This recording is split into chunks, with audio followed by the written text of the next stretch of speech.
This is Behind the Scenes. I'm Scott Sexsmith. A very important graduation ceremony was held last week in Thorold.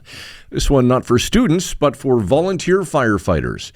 Thorold Today editor Bernard Landsbergen is here with all of the details. Bernard, what is the significance of the ceremony held at Fire Station 2 for the graduating class of volunteer firefighters in Thorold? So this ceremony is part of the Thorold Volunteer Firefighter Program, which has been going on since, I believe, 2016.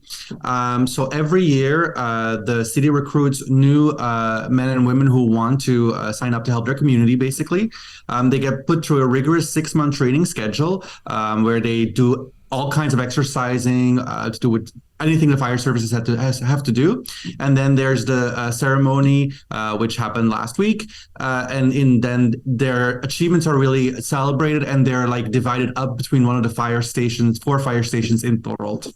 Yeah, and when you say rigorous, man, it sure is. I was reading some of the descriptions of the stuff that they have to do over that 6-month period, and it is grueling. Bernard, can you tell us how many recruits were included in this year's graduating class? So this year's class saw 12 men graduate and 1 woman, and the whole idea of the program was, as well as to as the group is trained, they really come together as a team, and they really also learn about teamwork, which is a really, really important part of working for the fire services. So in that sense, it was the captain of training, Mike Pitaway, told me how great of a group it was. It really gelled really well together, and that they're going to be great firemen and women.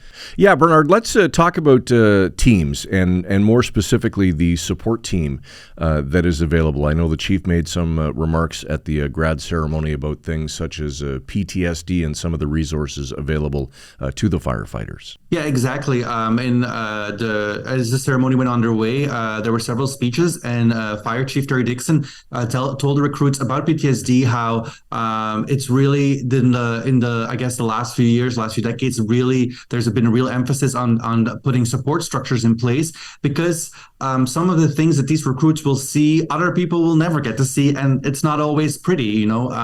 It's a difficult job, not only physically but also emotionally, and so it's important that there's support networks, that if anything happens or they're struggling with anything, that they have somebody to go to talk to and have the right resources to seek help. Excellent. Bernard, I understand one of the new recruits received the Ted Lucas Award. What can you tell us about that and maybe who it was? So Ted Lucas used to be a firefighter in Thorold. He's since retired. There's an award in his name that goes to a recruit who's performed the best in training. Although they do say everybody does great in the training, but this person, they said when they presented the award that he really showed real leadership skills and really brought the group together. Yeah, wonderful stuff. They are all to be commended for volunteering their time to help others when called upon. Bernard Landsbergen from Thorold Today. Thanks for this, Bernard, and thanks for taking us behind the scenes.